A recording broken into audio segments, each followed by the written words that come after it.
Okay ji, let's start it. अब हम बात करने जा रहे हैं नेक्स्ट इम्पॉर्टेंट पॉइंट जो सीएफटी में बहुत अहम रोल प्ले करता है, that is called pairing energy. Pairing energy कब यूज़ होती है और कहाँ यूज़ होती है, इसको हम थोड़ा सा देखते हैं। तो सबसे पहले अहम चीज़ है मीन पेयरिंग एनर्जी। अगर हम इसको डिफाइन करें तो हम कहते हैं it is the amount of energy which is required to pair two electron against electron repulsion in the same orbit। जब दो इलेक्ट्रॉन सर सर आपकी आवाज आवाज नहीं आ रही। आ जाएगी, जब दो इलेक्ट्रॉन पेयर अप होंगे, राइट, दो इलेक्ट्रॉन पेयर अप होते हैं तो तब क्या होगा, उसके लिए जो एनर्जी चाहिए होगी उस एनर्जी को हम पेयरिंग एनर्जी का नाम देते हैं। ठीक है, यहां तक बात समझ आई है? आवाज आ रही है अब? जी सर। ओके, सो फिर से मैं डिफाइन कर देता हूँ what is mean pairing energy. So हम कहते हैं mean pairing energy is the amount of energy required to pair two electron in the same orbital. जब दो दो इलेक्ट्रॉन को सेम ऑर्बिटल में पेयर अप होते हैं तो उसके लिए जो एनर्जी चाहिए होती है उसको हम मीन पेयरिंग एनर्जी का नाम देते हैं। So so pairing energy of one electron pair जो है, एक इलेक्ट्रॉन पेयर की एनर्जी को आप इस P से रिप्रेजेंट करते हैं और इसके लिए जो एक्सप्रेशन है वो पर सेंटीमीटर है। ठीक है, और पेयरिंग एनर्जी डिपेंड करती है नंबर ऑफ शेल पे, किस प्रिंसिपल एनर्जी लेवल में डी ऑर्बिटल इलेक्ट्रॉन मौजूद हैं, उसकी बेसिस पर हम पेयरिंग एनर्जी की वैल्यू भी कम या ज़्यादा होती है। अब हम टोटल पेयरिंग एनर्जी को कैलकुलेट करने के लिए जो कैलकुलेशन मेथडोलॉजी है हम उसकी तरफ बात करते हैं। हम अगर बात करें electron in the D orbital में जो पेयरिंग एनर्जी, इलेक्ट्रॉन की पेयरिंग एनर्जी फाइंड आउट करनी है तो उसके लिए हम कहते हैं कि T2G और EG ऑर्बिटल्स में किसी भी आयन के T2G एंड EG ऑर्बिटल में number of paired electron find out करने के लिए हमने जो मेथडोलॉजी है वो हम यहाँ नीचे देखेंगे। ठीक है, so total pairing energy for m number of electrons, for m electron pairs is equal to m into p per centimeter उसकी क्या होगी, पेयरिंग एनर्जी होगी। For example let's calculate this, एक एग्जाम्पल देखते हैं। ठीक है, हम कहते हैं calculate the total pairing energy of D7 ion in a high spin as well as in low spin octahedral complexes। हमें ये पता है कि जो D7 है, D7 का मतलब होगा कि T2G में 5 इलेक्ट्रॉन है और 2 इलेक्ट्रॉन EG में है। आई होप आपको T2G और EG आप सबको याद है कि क्या चीज़ है। इट मीन्स कि नंबर ऑफ पेयर्स की अगर आप बात करें तो 5 इलेक्ट्रॉन लोअर ऑर्बिट यानी T2G में 5 इलेक्ट्रॉन होने का मतलब ये है कि 2 पेयर मौजूद हैं T2G में, एक अनपेयर्ड इलेक्ट्रॉन मौजूद है। यानी मैं अगर इसे यहाँ ड्रॉ कर दूँ तो आपको ज़्यादा क्लियरली समझ आएगा। ये हैं T2G ऑर्बिटल्स और ये हैं EG ऑर्बिटल्स। आपको पता है EG में 2 होते हैं और T2G में 3 होते हैं। तो 5 इलेक्ट्रॉन्स नीचे हैं, पहले एक 7 इलेक्ट्रॉन्स के इलेक्ट्रॉनिक कन्फिग्रेशन देखते हैं। ठीक है, तो ये हो गए जनाब 5 और 2 7। ठीक है, सो जनरली हम ये कहते हैं कि T2G में 2 पेयर हैं, बाकी सारे अनपेयर्ड हैं। Total pairing energy for 2 pairing electrons 2 into P है। ठीक है, 2 पेयर है ना, तो हम पेयरिंग एनर्जी को मल्टीप्लाई कर देंगे नंबर ऑफ पेयर से। ठीक है, so configuration of in low spin complexes, अगर हम ये हाई स्पिन कॉम्प्लेक्स की बात की, हाई स्पिन कॉम्प्लेक्स में ऐसे होता है। जी जी सर स्लाइड्स नहीं शो हो रही। सर स्लाइड्स नहीं शो हो रही।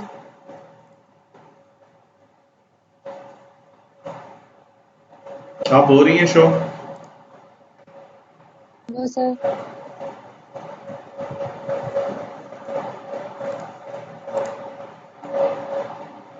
शुरू हुई है? नो सर, जब से लेक्चर स्टार्ट हुआ तब से नहीं हुई, अब हो रही है।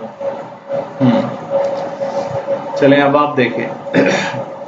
एक लो स्पिन कॉम्प्लेक्स होता है और एक हाई स्पिन कॉम्प्लेक्स होता है। उसमें जितने इलेक्ट्रॉन पेयर्स मौजूद हैं, उन इलेक्ट्रॉन पेयर्स की एनर्जी को फाइंड आउट कैसे किया जाता है, उसको हम कैलकुलेट करने जा रहे हैं। अगर हमारे पास कोई हाई स्पिन कॉम्प्लेक्स है तो उसकी इलेक्ट्रॉनिक कन्फिग्रेशन, उसके डी ऑर्बिटल में इलेक्ट्रॉन्स ऐसे अरेंज होंगे।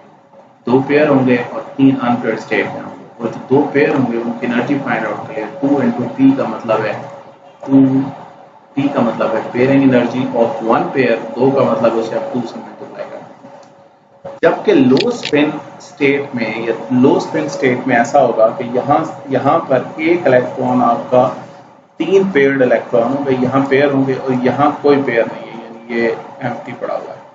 तो इसका मतलब अब 3 पेयर्ड हैं, तो अब जो पेयरिंग एनर्जी निकलेगी वो 3p के बराबर होगी। ठीक है, this is equal to 3p। तो ये कॉन्सेप्ट समझ आ गया कि पेयरिंग के लिए, इलेक्ट्रॉन पेयर होने के लिए भी एनर्जी की जरूरत होती है। क्लियर? किसी को कोई इशू तो नहीं है? सर आपकी आवाज को क्या हो गया, ऊपर नीचे हो रही है, सही आवाज नहीं आ रही। कभी आवाज ज्यादा कभी कम, नहीं आवाज सही आ रही। अच्छा, चलो, जो जितना एक समझ आया उसमें ये चीज क्लियर हुई है कि 2p की जो पेयरिंग एनर्जी है उसका क्या फर्क पड़ता है पेयरिंग एनर्जी से। Sorry. So let's calculate another calculation करते हैं। For example, total pairing energy for chromium hexa aqua chromium complex या आयन की हम बात करते हैं, high and low complex state. ठीक है, इसकी हम यहाँ पर बात करते हैं। ठीक है, so let's have this. For example, chromium जो है इन दिस स्टेट, इस कॉम्प्लेक्स की स्टेट में इसकी ऑक्सीडेशन स्टेट है क्रोमियम 2+। और जब ये क्रोमियम 2+ हो तो इसका मतलब है इट इज D4 आयंस। ठीक है, it is D4 ion. So D4 ion को अगर हम हाई स्पिन स्टेट में इसकी बात करें तो हम ये कहते हैं कि ये हाई एनर्जी स्टेट है, ये लो एनर्जी स्टेट है। तो 4 को हम अरेंज करने जा रहे हैं, तो हम कहते हैं हाई स्पिन कॉम्प्लेक्स में D2G ऑर्बिटल में 3 और EG ऑर्बिटल में 1 इलेक्ट्रॉन है। तो T2G में सारे के सारे अनपेयर्ड पड़े हुए हैं, लिहाजा पेयर नंबर ऑफ पेयर 0 हैं, तो हम इसे कहते हैं number of pair 0 multiplied into P is equal to 0। Pairing energy 0 है, इसमें पेयरिंग है ही नहीं तो एनर्जी नहीं है। इसी अगर हम लो कॉम्प्लेक्स की बात करें तो इस केस में क्या होगा कि यहाँ इलेक्ट्रॉन नहीं जाएगा बल्कि एक यहाँ पेयर हो जाएगा। सो लो स्पिन कॉम्प्लेक्सेस में एक पेयरिंग हो गई है। जब एक पेयरिंग हो गई है तो उसका मतलब m की वैल्यू 1 है, तो हम इस फॉर्मूले में m into p में m की जगह हम लिखते हैं 1 to 1p per centimeter would be your pairing energy. अब उसमें एक चीज, इस क्वेश्चन में एक चीज गिवन है कि मीन पेयरिंग एनर्जी जो है वो 23,500 पर centimetre. This is mean pairing energy, यानी एक पेयर की इतनी एनर्जी होगी। तो P की वैल्यू जो है इस कॉम्प्लेक्स के केस में 23,500 पर सेंटीमीटर स्क्वायर है, पर सेंटीमीटर है। तो हम इसको 1 से मल्टीप्लाई करेंगे तो आंसर वुड बी दिस। ठीक है, सो लो स्पिन कॉम्प्लेक्स में इसकी पेयरिंग एनर्जी 23,500 पर सेंटीमीटर है, जबकि हाई स्पिन कॉम्प्लेक्स में कोई पेयर नहीं है, लिहाजा कोई पेयरिंग एनर्जी नहीं है। ठीक है, now let's calculate this pairing energy. ठीक, with splitting energy, crystal field splitting energy और पेयरिंग एनर्जी में फर्क देखते हैं हम। Look at this D4 system, इसकी पेयरिंग एनर्जी ये है इस कॉम्प्लेक्स की, और इसकी जो क्रिस्टल फील्ड स्प्लिटिंग एनर्जी है वो ये है। कौन सी एनर्जी ज्यादा है, पेयरिंग एनर्जी ज्यादा है या स्प्लिटिंग एनर्जी ज्यादा है?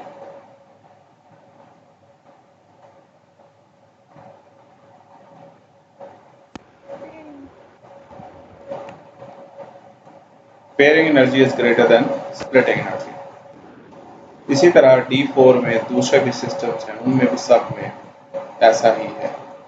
एक्सेप्ट दिस मैग्नीज, इसकी जो मैग्नीज का साइनाइड के साथ जब कॉम्प्लेक्स होता है तो इसकी स्प्लिटिंग एनर्जी ज़्यादा और पेयरिंग एनर्जी कम है, ठीक है। And this is the case with D5, D6 and D7, ये सारे आपने देखना है। अच्छा, अब हम ना इसको कैलकुलेट करते हैं इन टर्म्स ऑफ स्प्लिटिंग, जैसे डेल्टा की वैल्यू में इसको कैलकुलेट करना है, ठीक है, तो उसको हम कैलकुलेट करते हैं। अच्छा, अब आप ये देखें कि T2G और EG ऑर्बिटल्स या कन्फिग्रेशन में हम देखते हैं, हम कहते हैं कि loss in energy due to pairing of electrons in T2G set plus gain electron due to, या loss of electron due to p electrons, meaning number of electrons, p is any number of electrons in T2G set, and gain energy due to q electrons in T2G set. अब अगर आप देखें तो आपको ये पहले पढ़ा हुआ है कि जो लॉस एनर्जी लॉस हो रहा है वो -4 होती है, और जो एनर्जी गेन होती है वो 0.6 प्लस 0.6 होती है। अब हम कर ये रहे हैं multiplied into p and multiplied into q. q is a number of electrons in EG set and p is a number of electrons in T2G set. तो हम इसको इससे वो कर लेते हैं। ये इक्वेशन 1 एंड इक्वेशन 2 जो है, ये हमें पता है कि it gives the energy of D energy of D orbital के अंदर मौजूद इलेक्ट्रॉन्स की, या डी ऑर्बिटल की एनर्जी, जिसमें T2G और EG इलेक्ट्रॉनिक कन्फिग्रेशन मौजूद है। ये dx का मतलब ये है कि उसके d में कोई नंबर ऑफ इलेक्ट्रॉन्स होंगे, वो 3, 4, 5, 8 जो भी है, ठीक है, और वो कहाँ डिस्ट्रीब्यूटेड हैं, T2G में और EG ऑर्बिटल्स में, ठीक, और उनकी बेसिस पर हम कैलकुलेट करते हैं क्रिस्टल फील्ड स्प्लिटिंग एनर्जी। सो d ऑर्बिटल जो होती है वो जब क्रिस्टल फील्ड स्प्लिटिंग एनर्जी में जाता है, तो जो T2G ऑर्बिटल्स हैं वो उनकी क्या हो जाती है, एनर्जी लो हो जाती है, और EG ऑर्बिटल्स की एनर्जी हाई हो जाती है। ये हम सब ने पहले भी पढ़ा है। अब मसला ये है कि जब इलेक्ट्रॉन्स इनमें फिल होंगे, T2G में और EG ऑर्बिटल्स में, इनमें इलेक्ट्रॉन फिल हो रहे हैं, ये फिल हो रहे हैं और ये फिल हो रहे हैं। अब आपने ये पढ़ा है कि इन दोनों के दरमियान जो एनर्जी है, this is called as crystal field splitting energy, ठीक। एक तो ये एनर्जी इन्वॉल्व है इसमें। नंबर 2, दूसरी एनर्जी क्या है, ये पेयरिंग एनर्जी इन्वॉल्व है। इसका मतलब ये है कि जब कोई लिगेंड किसी मेटल के साथ बॉन्ड बनाने के लिए आएगा, तो इसका मतलब 2 चेंज इन एनर्जी आपको ऑब्जर्व होंगे, एक स्प्लिटिंग एनर्जी और दूसरी कौन सी एनर्जी है, पेयरिंग एनर्जी। ये दोनों एनर्जीज का यहाँ इन्वॉल्वमेंट होगी, ठीक है, 2 तरह की एनर्जी चेंज होगी ऑर्बिटल्स के अंदर, ठीक है। सो ये जो ऊपर वाला एक्सप्रेशन है, इसमें पेयरिंग एनर्जी का कोई जिक्र नहीं है ना, 1 और 2 में पेयरिंग एनर्जी का कोई जिक्र नहीं। लिहाजा अगर हम कंप्लीट एनर्जी के बारे में बात करना चाहते हैं, तो हमें पेयरिंग एनर्जी का यहाँ जो इन्फ्लुएंस है उसे एक्सप्रेस करना पड़ेगा। So let's see, crystal field splitting energy के कॉमन, अगर हम इक्वेशन 1 को ले रहे हैं, crystal field splitting energy is equal to -0.4 p plus 0.6 q into this is crystal field splitting energy plus mp. mp stands for pairing energy, ठीक है। m is number of pair and p is equal to pairing energy. So अगर हम dq की form में लेके जाएं तो ये हो जाएगा -4p plus 6q into dq plus mp, and since this is equal to 10 dq, so total number of pairs किसके बराबर होंगे, m in T2G and EG set of orbitals। तो ये 2 इक्वेशन 3 and 4 हमें बताएंगी crystal field splitting stabilising energy के बारे में, ठीक है। So this is basically crystal field stabilisation energy. So crystal field stabilisation energy किसके बराबर है, इस फॉर्मूले से हम फाइंड आउट कर सकते हैं। Let's calculate this. अब हम इसको थोड़ा कैलकुलेट करने लगे हैं रफली। पहले हम कैलकुलेट करें D0, इसका मतलब है D में कोई इलेक्ट्रॉन नहीं है, इसका मतलब क्रिस्टल फील्ड स्टेबलाइजेशन एनर्जी 0 है। और क्योंकि ये सारी वैल्यूज 0 के बराबर है, एक इलेक्ट्रॉन आ जाए तो इसका मतलब ये है कि ये इलेक्ट्रॉन D2G सेट में आया है, तो इसका मतलब D2G में P की वैल्यू आपको पता है, यहाँ इस कॉम्प्लेक्स में P is actually equal to 1, ये वाला P इज इक्वल टू 1, तो इसके साथ 1 को मल्टीप्लाई करें प्लस 0.6, Q में कोई इलेक्ट्रॉन नहीं है, यहाँ इलेक्ट्रॉन्स को हम Q कह रहे हैं और यहाँ इलेक्ट्रॉन्स को हम P कह रहे हैं। ठीक है, Q 0 है तो ये 0 हो गया, इंटू 10dq, तो आप ये देखें -4dq, और mp जो है वो भी 0 है, m भी 0 है, पेयरिंग नहीं है ना, वो भी 0 है। अब यहाँ अगर आप यही चीज़ें यहाँ देखते जाए वो होता जाएगा, लेकिन जहाँ पेयरिंग स्टार्ट होगी वो प्लस m, अगर यहाँ 1 पेयर है तो m की जगह 1 लिखें तो 1p हो जाएगा, 2 पेयर है तो 2p हो जाएगा, 3 पेयर है तो 3p एनर्जी हो जाएगी, 4p इसके अंदर ऐड हो जाएगी, क्रिस्टल की स्प्लिटिंग एनर्जी के साथ पेयरिंग एनर्जी ऐड अप होती जाएगी, और as a result of this you are getting a crystal field stabilisation energy. कोई इशू यहाँ तक, कोई इशू? सर D5 के केस में क्यों जो हमारी स्प्लिटिंग एनर्जी है वो सारी 0 हो गई है? हाँ, D5 के केस में स्प्लिटिंग एनर्जी 0 क्यों हो गई है? Where is D5? ये अच्छा जी, ये आपके पास D5 सिस्टम है, ठीक है। अब यहाँ देखें ये कितने इलेक्ट्रॉन है D5 में, 3 इलेक्ट्रॉन, तो इसे आप 0.4 मल्टीप्लाइड 3 प्लस यहाँ 2 इलेक्ट्रॉन है, 2 मल्टीप्लाइड 0.6 मल्टीप्लाई कर दें, ये माइनस है ये प्लस है, तो ये क्या बनेगा -12 प्लस 12 प्लस mp 0 है, m की वैल्यू क्या है 0 प्लस 0, तो आंसर क्या है -12 plus 12 all is equal to 0। Get my point? Yes. ठीक है, इसी तरह देखें D10 में भी देखें, सिर्फ पेयरिंग एनर्जी होगी, स्प्लिटिंग एनर्जी नहीं है, लिहाजा क्रिस्टल फील्ड स्टेबलाइजेशन एनर्जी सिर्फ पेयरिंग एनर्जी के बराबर होगी।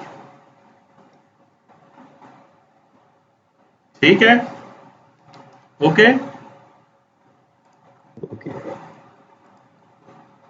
क्या आप मुझे देख सकते हैं? मैं आपको नजर आ रहा हूं? Yes sir. अच्छा, इसका मतलब जालिमो अगर मैं कुछ खाना चाहूं तो मैं नहीं खा सकता। अच्छा, by the way I am going to take this, आप लोग खाना चाहें तो आ सकते हैं।